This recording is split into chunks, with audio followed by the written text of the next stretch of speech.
నీకు ఏ రూపంలోనన్నా సమస్య వస్తే, ఏ రూపంలోనన్నా నీకు ఇబ్బంది వస్తే,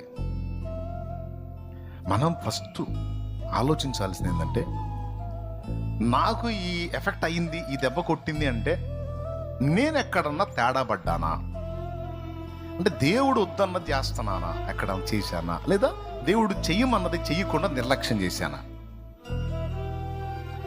ఇది నాకు పరీక్షగా వచ్చిందా, శిక్షగా వచ్చిందా, ప్రమోషన్ కోసం వచ్చిందా అనే పరిశీలనలో పాయింట్ నెంబర్ 1లో ఫస్ట్ వెతకాల్సింది ఏంటంటే, నాకు ఈ కర్మ ఎందుకు పట్టింది. నిజంగా అర్థమైందా? ఏం ఆలోచించాలి? ఎందుకు పట్టి, ఖచ్చితంగా నేను నేను నేను చేసేది మీకు కూడా నేర్పేది అదే. నీవెదురుకుంటున్న శోధన విషయంలో నువ్వు ఫస్ట్ పరిశీలించాల్సింది, దేవునికి అభ్యంతరకరమైన విషయాలు ఏవైనా నాలో జరుగుతున్నాయా.